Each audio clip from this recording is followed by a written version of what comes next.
It's been almost a year since a University of Tampa soccer player was killed in South Africa. Nicole Murphy was just 24. She was there to see the World Cup.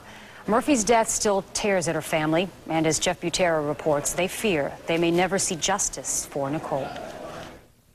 The Bay Area knew Nicole Murphy as a soccer player, a member of the 2007 University of Tampa National Championship team.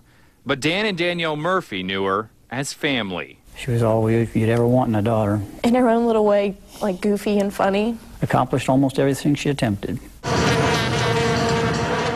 Last June, Dan and his kids went to South Africa for the World Cup. One night, 3 of the kids, including Nicole, were coming back to the hotel when they were hit by a car. Brian Murphy suffered serious injuries. Nicole Murphy was killed. Her father and sister say the last year since the crash has been a nightmare. Horror show. Pretty painful. Tore us up. And the tear is growing. See, South African Kyle McDonald was driving the car that hit Nicole. He left the scene that night, so no one knows if he'd been drinking.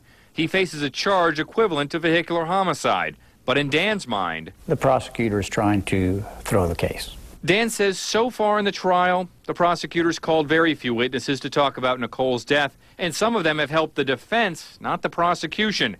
Dan says he's also introduced no physical evidence, adding it was so bad the defense chose not to call any witnesses. Do you have a sense of why? Have no clue. How helpless do you feel right now? Totally.